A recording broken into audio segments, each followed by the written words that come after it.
पहचान है।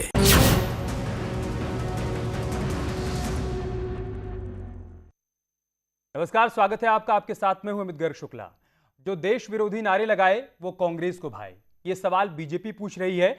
दरअसल लेफ्ट नेता कन्हैया कुमार कांग्रेस में शामिल हो रहे हैं। वहीं कन्हैया कुमार जो साल 2016 में जेएनयू में कथित देश विरोधी नारे लगाकर विवादों में आए थे।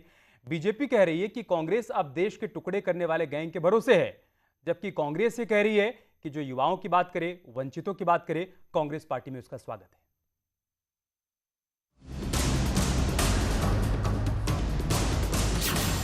जो देश विरोधी नारे लगाए वो कांग्रेस को भाए। देखिए, ऐसा है कि टुकड़े टुकड़े गैंग को जोड़ने की जुगाड़ है, इससे ज़्यादा कुछ नहीं।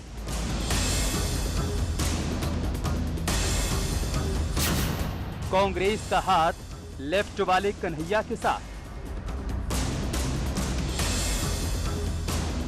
वो नौजवान जो शिक्षा के लिए बोल सके, वो नौजवान जो रोजगारी के लिए बोल सके, वो नौजवान जो महिलाओं के लिए बोल सके, उन सभी लोगों का यहाँ पर हार्दिक स्वागत है।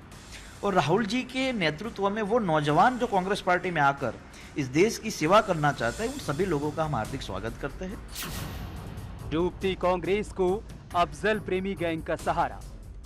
जो भी देश के गद्दार हैं वो सब कांग्रेस के यार हैं।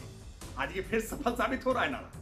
जिस तरह से कांग्रेस पार्टी जेएनयू में भारत तेरे टुकड़ा होंगे, इंशाअल्लाह ऐसे नारों पर समर्थन करने के लिए राहुल गांधी जी जेएनयू पहुंच गए थे, ये बात स्क्रिप्टेड समझ में आ रही थी कि ऐसे सभी लोगों का ठिकाना कांग्रेस पार्टी बनती है। 2022 में कन्हैया भरोसे कांग्रेस। देखिए, लोकतंत्र में एक लोकतांत्रिक व्यवस्था है, कोई व्यक्ति कहीं भी किसी दल में ज्वाइन कर सकता है, तो ये कांग्रेस का अपना मामला है।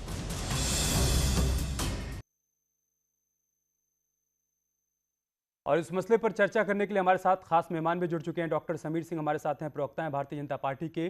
सचिन रावत हमारे साथ हैं, प्रवक्ता हैं कांग्रेस के। धीरेन्द्र तिवारी हमारे साथ हैं, सीपीआई के नेता हैं, थोड़ी देर में जुड़ने वाले हैं। रमनीश वत्स जी हमारे साथ जुड़ चुके हैं, आप राजनीतिक विश्लेषक हैं। सचिन रावत, मैं शुरुआत आपसे ही करूंगा। बीजेपी कह रही है कि जो देश विरोधी नारे लगाए वो कांग्रेस को भाए, देश के गद्दार कांग्रेस के यार, ऐसा ही है क्या? देखिए अमित जी, सबसे पहले तो मैं ये कहना चाहूँगा कि शहीद भगत सिंह जी की आज जयंती है और आपके चैनल के माध्यम से उनको मैं श्रद्धांजलि देता हूँ। देखिए, अभी तक इस कथन की पुष्टि नहीं हुई है, लेकिन भारतीय जनता पार्टी हमेशा भ्रामक चीज़ें फैलाती है। कोर्ट है, आपके पास प्रशासन है, पुलिस है, अब तक सिद्ध नहीं हुआ। और जहाँ तक आदरणीय श्री राहुल गांधी जी के नेतृत्व में जितने भी देश में युवा लीडरशिप है, वो श्री राहुल गांधी जी को अपना नेता मान चुकी है, उनके नेतृत्व में काम करने वाली है।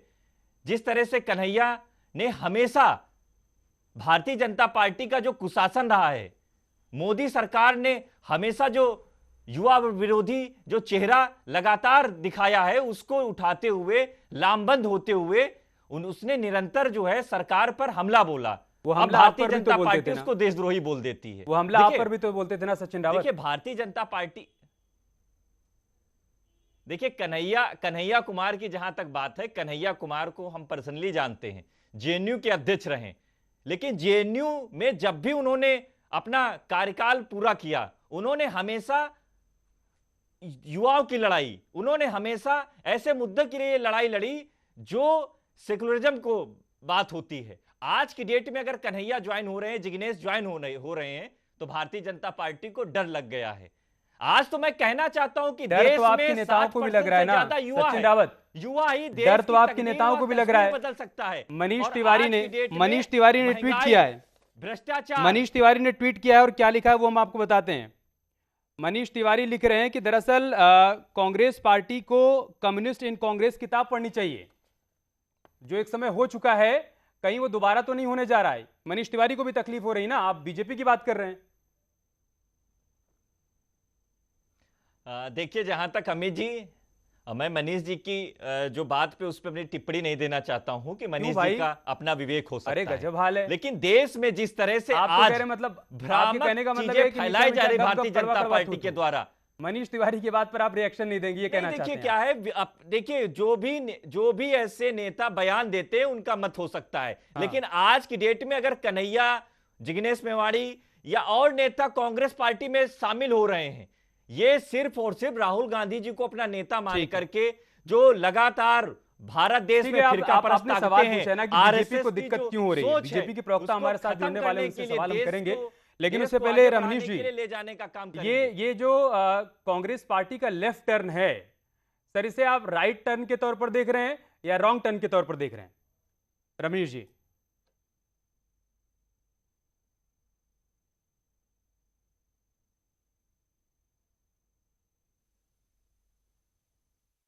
रमनीश वत्स, आपको आवाज आ रही है सर?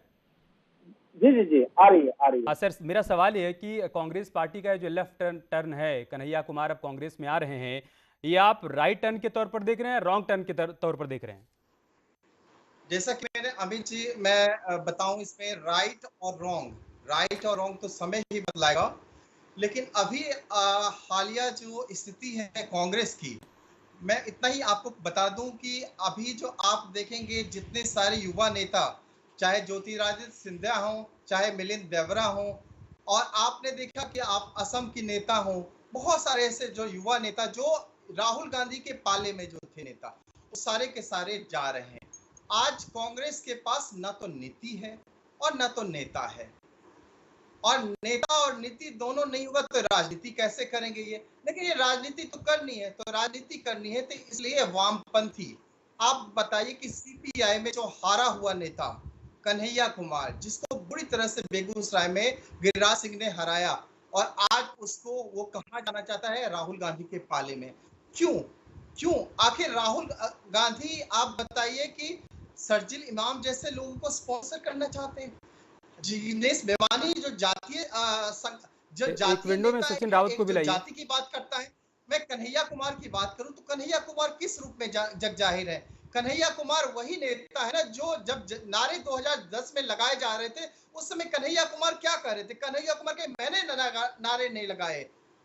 बताइए कि अफजल गुरु जो आतंकी था, उसको आप स्पॉन्सर कर रहे थे। आप बांटने की, देश को ध्रुवीकरण करने के लिए अगर कन्हैया कुमार आरएसएस का विरोध करते हैं तो आप यहाँ बैठ करके उनकी तारीफ कर रहे हैं। का विरोध नहीं है, मैं बता तो रहा हूँ, ये देश का विरोध है। मैं देश के खिलाफत है। कन्हैया कुमार ने हमेशा आरएसएस का विरोध किया, फिर राहुल गांधी जी ने विरोध किया, क्योंकि ये नारे लगाता हूँ, जो देश के खिलाफ नारे लगाए जा रहे हैं, जहाँ पे अगर आज की डेट में महंगाई पे बात होती है, देश की बात होती है, उसको लेकर के फिर राहुल गांधी जी ने आह्वान किया है। सच्चाई ये है, जो युवा वर्ग के हैं वो कांग्रेस पार्टी में शामिल होकर के अपनी आवाज को बुलंद करने का काम करें। मिटती नहीं हमारी, लेकिन राहुल गांधी की। ठीक है, समीर जी हमारे साथ जुड़ चुके हैं बीजेपी से, मैं एक बार उनके पास जाऊंगा, उसके बाद आ रहा हूं आप लोग के पास। समीर जी, सवाल यह है सचिन रावत का कि अगर कन्हैया कुमार कांग्रेस पार्टी में आ रहे हैं तो आप लोगों को दिक्कत क्या हो रही है, तकलीफ किस बात की है? नहीं, देखिए, किसी को कोई तकलीफ नहीं है। हम लोग तो पहले भी कहते रहे हैं, हमारे नेता भी कहते रहे हैं कि कन्हैया कुमार जैसे लोगों के पीछे कांग्रेस का हाथ है, देशद्रोहियों के साथ कांग्रेस का हाथ खड़ा हुआ है। आज वो चेहरा उनका बेनकाब हो गया। कांग्रेस आज कन्हैया कुमार के भरोसे है। राहुल गांधी और प्रियंका वाड्रा अपने दम पर अगर नहीं कर पाएंगे तो क्या कन्हैया कुमार के भरोसे कांग्रेस को चलाना चाहते हैं? जिस कन्हैया कुमार ने देश के टुकड़े होने के नारे लगाए थे, अलगाववादियों के साथ खड़े होते हैं, आतंकवादियों की सिफारिश करते हैं, माफियाओं के गिरफ्त में रहते हैं।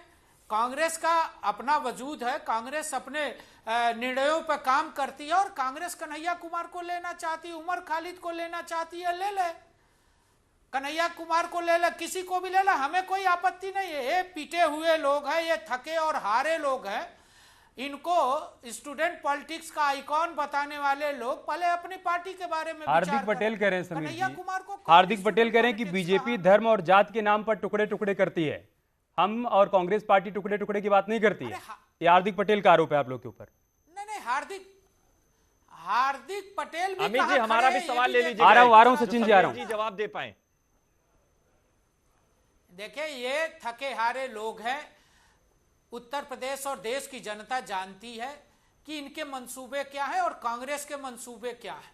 कांग्रेस और कम्युनिस्ट में कोई अंतर नहीं है। ये देश तोड़ने वाली पार्टियां हैं, ये देश के साथ अरे कमाल बंटवारा की करने बात वाली करते हैं पार्टी आप। ठीक है आप सचिन ये रावत बताइए, के देशद्रोही का लिए सर्टिफिकेट आपने आतंकवादियों का बांटा है सचिन क्या? रावत आ रहा हूं मैं आपके पास। आपने सीपीआई से हमारे साथ धीरेन्द्र बांटा है। तिवारी जी भी जुड़ चुके हैं, उनका एक कोर्ट में रिएक्शन लेते मामला हैं है। उसके बाद। कोर्ट अभी धीरेन्द्र स्थिति तिवारी नहीं कर जी, पाया है। कन्हैया कुमार अपने ऑफिस से एसी तक निकाल कर लेकर चले गए, क्या ऐसे लोगों को सीपीआई में शामिल कर रखा था क्या आप लोगों ने? क्या देखकर कन्हैया कुमार को आप लोगों ने रखा था, जिन्होंने मां की बात की, गरीबी की बात की, सीपीआई के दम पर चेहरा बने, चुनावी मैदान में उतरे, हारे तो एसी भी उखाड़ कर लेकर चले गए? ये जो बीजेपी की बातें मैं सुन रहा था, सबसे पहले मैं जो बीजेपी की प्रवक्ता जी बोल रहे हैं, ये बीजेपी का काम है कि सबको जो उनके खिलाफ बोले, जो मोदी जी की नीतियों के खिलाफ बोले, वो उनको देशद्रोही ही ठहरा देते हैं और टुकड़े टुकड़े गैंग बता देते हैं। पहली बात तो इसका मैं खंडन करना चाहता हूं कि इनका कहना है कि सभी विपक्ष, जितना भी विपक्ष है, सब देशद्रोही हैं। ये बात सरासर गलत है और सबको देशद्रोही बनाने का जिम्मा ही इन्होंने लिया हुआ है। इनका और कोई काम नहीं है, विकास का कोई काम नहीं है। इनका सिर्फ एक काम है पूरे विपक्ष को देशद्रोही बनाना। जनता ने नहीं, आपने, जनता ने नहीं, आपने सबको देशद्रोही बनाने का ठेका लिया हुआ है। सीपीआई केरला की बात कर लीजिए, केरल में सरकार बनाई है और देश की बेहतरीन सरकारों में केरल की सरकार है। स्वास्थ्य व्यवस्था विश्व स्तर की है। धीरेन्द्र तिवारी जी, केरल पर हम किसी और भी चर्चा कर लेंगे। सवाल है कि कन्हैया कुमार आपको छोड़कर कांग्रेस में जा रहे हैं, क्या नहीं मिल पाया उनको सीपीआई में जो पाने के लिए वो कांग्रेस में जा रहे हैं? भाई वो जेएनयू में कह रहे थे हमें चाहिए आजादी, क्या वो आजादी आप लोग नहीं दे पाए क्या? उसी आजादी के लिए कांग्रेस पार्टी में जा रहे हैं क्या? कन्हैया कुमार को भारतीय कम्युनिस्ट पार्टी ने पूरा मौका दिया और हर तरह से उनको नेतृत्व का मौका मिला है और वो हमारे राष्ट्रीय एग्जीक्यूटिव के मेंबर भी रहे हैं। अब इस वक्त एक बड़ी खबर आ रही है, सोनिया गांधी को पत्र लिखकर इस्तीफा भेजा है। पंजाब कांग्रेस के अध्यक्ष पद से इस्तीफा दे दिया है नवजोत सिंह सिद्धू ने। ये बड़ी खबर हम आपको बता रहे हैं, पंजाब कांग्रेस से जुड़ी बड़ी खबर आई है। नवजोत सिंह सिद्धू ने इस्तीफा दे दिया है। कार्यकर्ता के तौर पर काम करता रहूंगा, ये कहा है सिद्धू ने। सोनिया गांधी को पत्र लिखकर उन्होंने इस्तीफा भेज दिया है। इस वक्त की बड़ी खबर पंजाब कांग्रेस से जुड़ी हुई, नवजोत सिंह सिद्धू ने इस्तीफा दे दिया है अपने पद से। कहा है कि हम कार्यकर्ता के तौर पर काम करते रहेंगे। सचिन रावत जी, एक तरफ कैप्टन अमरिंदर दिल्ली में है, खबर यह है कि आज वो अमित शाह से मुलाकात भी कर सकते हैं, और जिनके दम पर, जिनके भरोसे पर आपने कैप्टन अमरिंदर को साइडलाइन किया, उन्होंने अध्यक्ष पद से इस्तीफा दे दिया। चल क्या रहा है ये? देखिए मैं ये कह सकता हूं कि जहां तक नवजोत सिंह सिद्धू जी की बात है, अगर उन्होंने इस्तीफा दिया है और उन्होंने स्पष्ट तौर पे कहा है कि मैं कांग्रेस के कार्यकर्ता के तौर पे काम करता रहूंगा, ये तो अच्छी बात है। लेकिन जिस तरह से सिर्फ और सिर्फ पंजाब के प्रारूप में मीडिया ने जो भ्रामक चीज बनाई है, उसको अब पूर्णतः वहां पे जो राजनीति है वो बिल्कुल स्पष्ट हो चुकी है। ये बहुत आसान है कि हर नाकामी का ठीकरा आप मीडिया पर फोड़ दीजिए। बना करके आप ये बताइए, वो अगर कार्यकर्ता के तौर पर ही काम करना है तो वो तो पहले भी कार्यकर्ता थे, उनको तो अध्यक्ष बनना था ना, मुख्यमंत्री बनना था। अमित जी, अगर भ्रामक चीजें यहाँ बैठ करके कहा जाएगा, अभी तक तो ऑथेंटिक तो है नहीं कि उन्होंने अमरिंदर सिंह साहब ने और मुलाकात कर ली शाह साहब से। अरे आप, उन्होंने सीएम पद से इस्तीफा दिया ना, नवजोत सिंह सिद्धू को आपने अध्यक्ष बनाया तो उन्होंने इस्तीफा दिया ना। अब आज दिल्ली के दौरे पर आ रहे हैं, इसी बीच नवजोत सिंह सिद्धू इस्तीफा दे रहे हैं अध्यक्ष के पद से। आप कह रहे हैं सवाल ही मत पूछिए। नहीं तो इस्तीफा देने की आदमी की स्वतंत्र आजादी होती है कि अगर वो कांग्रेस के कार्यकर्ता के तौर पे काम कर रहे हैं तो ये तो और अच्छी बात है। अरे कार्यकर्ता के तौर पर तो पहले भी काम कर रहे थे ना सचिन रावत जी। समीर जी, बिल्कुल जी। लेकिन अमित जी मैं इतना बताना चाहूंगा, समीर जी की जवाब जी, आवाज आ रही है हमारी? आ रही, आपकी आवाज आ रही। समीर जी, सचिन रावत ये कह रहे हैं कि अगर सिद्धू बतौर कार्यकर्ता काम करना चाहते हैं तो क्या दिक्कत, क्या परेशानी है? क्या कहानी बस इतनी भर है जितना बताने की कोशिश की जा रही है? ये बहुत बड़ी पटकथा है ये। नहीं, सचिन जी को कांग्रेस की पॉलिटिक्स अभी दिखाई नहीं दे रहा है। आप खाली उत्तर प्रदेश के अंदर भी देख लीजिए, उत्तर प्रदेश के अंदर कांग्रेस की क्या दशा है। आप बिहार चले जाइए, इनके प्रदेश अध्यक्ष ने ही जेडीयू ज्वाइन कर लिया। प्रदेश अध्यक्ष जिस पार्टी का ज्वाइन कर ले, झारखंड के अंदर इनकी क्या स्थिति है, राजस्थान में सचिन पायलट क्या कर रहे हैं, दिल्ली में हाशिए पे हैं, मध्य प्रदेश के अंदर दिग्विजय सिंह और इनकी नेताओं के बीच क्या स्थिति है। देखिए कांग्रेस डूबती जहाज है, सचिन जी सफाई दे रहे हैं, देते रहेंगे, कांग्रेस डूबती जहाज है। और जो कांग्रेस राष्ट्रीय अध्यक्ष ने तलाश पाई हो एक अदद, जिस कांग्रेस के अंदर निरंतर सरफड़ौल हो रहा हो, जिस कांग्रेस के नेता जो जमीनी नेता हो कांग्रेस छोड़ के दूसरे दलों में जा रहे हैं, जिस कांग्रेस के अंदर एक नया गुट बना हो और वो गुट एक है कि हमको कांग्रेस को बचाने की लड़ाई लड़नी है, चाहे उसमें कपिल सिब्बल का नाम ले लीजिए या सलमान खुर्शीद का नाम ले लीजिए, ये समय समय पर इनकी बातें कांग्रेस को आईना दिखाती रही है। सचिन जी को तो इसका जवाब देना चाहिए कि एक अदद राष्ट्रीय अध्यक्ष इनके पास नहीं है, कार्यवाहक राष्ट्रीय अध्यक्ष है। सचिन रावत आप जवाब दीजिए, उसके बाद मैं रमनीश जी के पास जाऊंगा। हाँ ठीक है, जवाब दीजिए। चाहती है देखिए समीर साहब, मैं तो इतना पूछना चाहता हूं आपसे, आपको हमारे घर की चिंता क्यों है? हमारे घर में लोकतांत्रिक प्रक्रिया है, लोकतांत्रिक प्रक्रिया में सब अपनी आजादी और अपनी बात रखने का सबको अधिकार है। भारतीय जनता पार्टी में हिटलरशाही, भारतीय जनता पार्टी की तरह हिटलरशाही नहीं है। अमित शाह, मोदी जो हिटलरशाही करना चाहते हैं, अरे मुझे खुशी होती, मुझे खुशी होती समीर साहब, मुझे खुशी होती कि आपको मंत्री बनाया जाता। समीर साहब मुझे खुशी होती आपको मंत्री बनाया जाता। जितिन प्रसाद को आप लोगों ने बना दिया, क्योंकि आपकी पार्टी में आपके नेता जो है वो आप पर भरोसा नहीं करते हैं, दूसरी पार्टी के नेताओं पे भरोसा कर ले जाते हैं। अरे भैया बताइए ना, आपको क्यों मंत्री नहीं बनाया? मैं तो यही पूछना चाहता हूँ कि भैया बताइए, आप बताओ ना। अरे आप लोग अपनी पार्टी में कम से कम बात रखिए। हमारे नेताओं को ले जा करके क्या सिद्ध करना चाहते हैं, ये उत्तर प्रदेश की जनता जानती है। आप सिर्फ और सिर्फ डरे हुए हैं कन्हैया कुमार से, जिग्नेश मेवाड़ी से, श्री राहुल गांधी से। श्री राहुल गांधी जी ने हर मुद्दे पर सरकार से सवाल किया है, तो आज आपको डर लग गया है कि अगर राहुल गांधी जी सशक्त भूमिका में आपके खिलाफ आंदोलन करेंगे तो भारतीय जनता पार्टी और आरएसएस की सोच भारत देश से खत्म हो जाएगी। आपको अपनी पार्टी की बात रखनी है। रमनीश जी को लाइए स्क्रीन पर, चिंता मत करिए। रमनीश जी को लाइए। रमनीश जी, सचिन रावत ये कह रहे हैं कि कांग्रेस पार्टी युवाओं को मौका देना चाहती है, जो लोग वंचितों की बात करना चाहते हैं उनको मौका देना चाहती है। तो फिर सवाल ये कि ज्योतिरादित्य सिंधिया क्यों छोड़कर चले गए कांग्रेस पार्टी?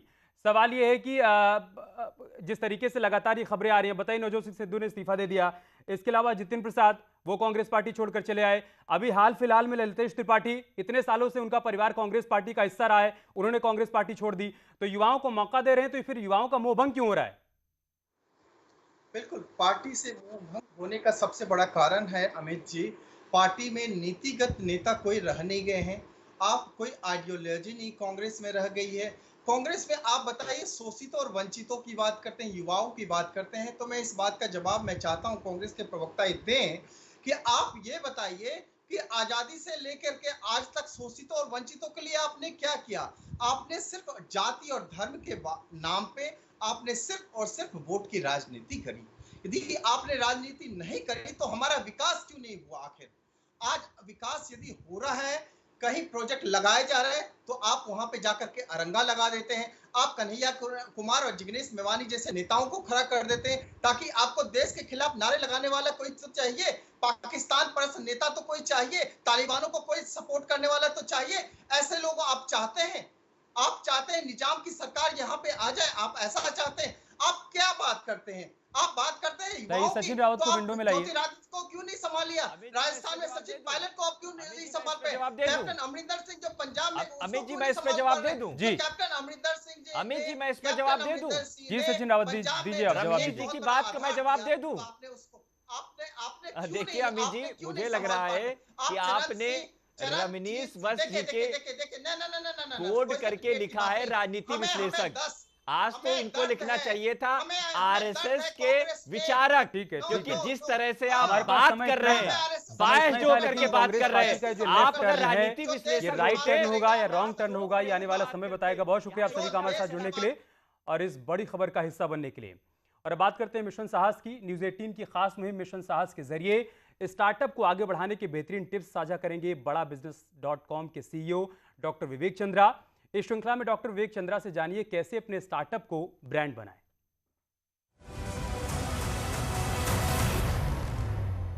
नमस्कार, मैं Vivek Bindra, founder and CEO बड़ाबिजनेस.com। आपके स्टार्टअप का ब्रांड कैसे बिल्ड किया जाए, स्टार्टअप का ब्रांड बनता कैसे है। स्टार्टअप का ब्रांड बनाने से पहले आपको पता होना चाहिए कि आप हैं कौन, किस चीज के लिए लोग आपको याद रखें, किस बात के लिए लोग याद रखें। जैसे डोमिनोज को आधे घंटे में पिज्जा डिलीवर कर देता है अपने घर पे, गोदरेज जो रियल एस्टेट है वो टाइमली प्रॉपर्टी बना के देता है, ओयो कहता है कि भाई मैं प्रिडिक्टेबल हूं, मैं अफोर्डेबल हूं, अवेलेबल हूं, यानी कि मेरे यहाँ AC भी रहेगा, वाईफाई भी रहेगा, प्रिडिक्टेबल है, पहले से प्रिडिक्टेबल है। ऐसे ही आपके लिए क्या प्रोडक्ट किया जाता है, जैसे मेरे लिए प्रोडक्ट किया जाता है कि मैं प्रॉब्लम सॉल्विंग कंटेंट देता हूं, वो कंटेंट देता हूं जिससे लोगों का बिजनेस बड़ा होता है। इसके बाद आपका ब्रांड बने, उसको आप अपना एक जिंगल बनाइए जिसको हर जगह छाप दें, अपने होर्डिंग पे, अपने पोस्टर पे, अपने लेटर हेड पे, अपने पैकिंग मटेरियल पे, अपने थैले पे। जैसे जिंगल बनाइए, लाइफ बॉय है जहां तंदुरुस्ती है वहां बबूल बबूल पैसे वसूल। अब जब आप ये बनाते हैं तो इसको लोग पढ़ते हैं तो वो याद रह जाती हैं बातें। जब याद रहेंगी, कुछ हिडन कमांड देंगे उनको। ठंडा मतलब कोका कोला, अमेजॉन कहता है आपकी अपनी दुकान, रेड FM कहता है बजाते रहो। ये क्या है, कुछ हिडन कमांड्स हैं। पेप्सी कहता था ये दिल मांगे मोर। अब आप कुछ ऐसा भी करिए कि कस्टमर आपसे लॉयल हो जाए। वो तो आसान है ना, पैसा नहीं खर्च कर, प्रोडक्ट अच्छा बनाओ, कस्टमर लॉयल हो जाएगा। कोई लॉयल्टी बेस्ड प्रोग्राम इंट्रोड्यूस कर सकते हो क्या आप, कि कस्टमर आपके साथ जुड़ा रहेगा। कस्टमर को आप हर तरह से कवर करने की कोशिश करो ताकि उसका लाइफ टाइम वैल्यू कस्टमर का बढ़े। वो कस्टमर से बने रिपीट कस्टमर से बने लॉयल कस्टमर से बन जाए प्रमोटर, आपका प्रमोशन करे, और उसके बाद आपका बन जाए एडवोकेट। उससे क्या होगा, आपका रीपर्चेज रेट बढ़ेगा, आपका फीडबैक स्कोर बढ़ेगा, net promoter score. Repurchase rate मतलब बार बार लेगा आपसे। रेफरल रेट बढ़ेगा, आपको रेफर करेगा, इधर उधर सबसे बात करेगा। याद रखिएगा, finally product is made in the factory but brand is made in the heart. आपको लोगों का दिल जीतना है।